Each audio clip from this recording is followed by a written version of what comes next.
Since our Honorable Prime Minister took over in 2014, India's startup ecosystem has been thriving, and we are well on our way to become the startup capital of the world. The number of registered startups in India have grown to massive 73,000 this year. More than 50% of them come from Tier 2 and Tier 3 cities. We now have more than 100 unicorns and growing. All of this was never possible without PM's vision. Through initiatives like Startup India and Atmanirbhar Bharat, our Prime Minister has continuously championed entrepreneurship and systematically solved hurdles. With startups and MSMEs driving the economy forward, our goal of 5 trillion economy doesn't look too distant now. It's honestly not just about what the government is doing, it is about the statements being made that setting up a startup is a respectable thing. The fact that jobs need to be there, like think about someone like us, right? We started 13, 14 years ago, but today we have created about 15,000 jobs.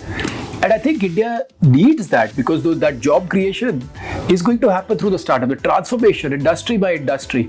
The 75,000 startups that we have, and how else the Digital India mission, creating the UPI framework, creating the NHA framework, all of these are helping startups grow and innovate and solve customers' problems in a way that was thought impossible just a few years ago. Why is PM Modi the startup PM?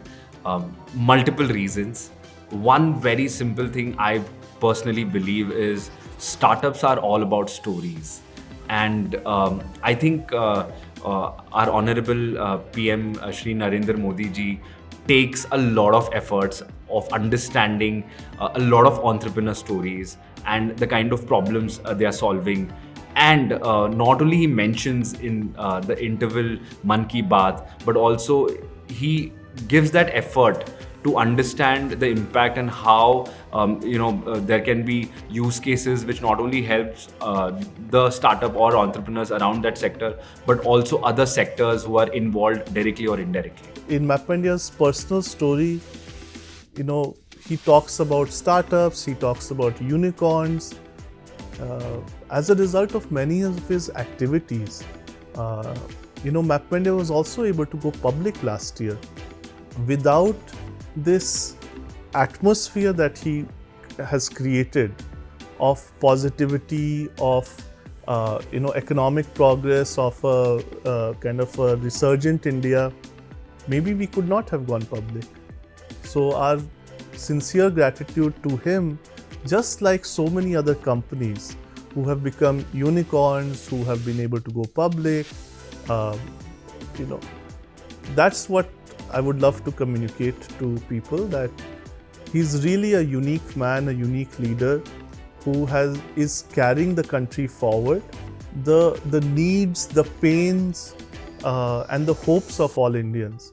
This is what makes him unique. I started Urban Company 8 years back, and at the time, India's startup ecosystem was very nascent. We only had 1 or 2 unicorns and a handful of startups. In the last 8 years, the ecosystem has grown tremendously. Today, we have over 110 unicorns and tens of thousands of startups across sectors. This growth and evolution of India's startup ecosystem, in significant part, is credited to our Honorable Prime Minister, Shri Narendra Modi ji.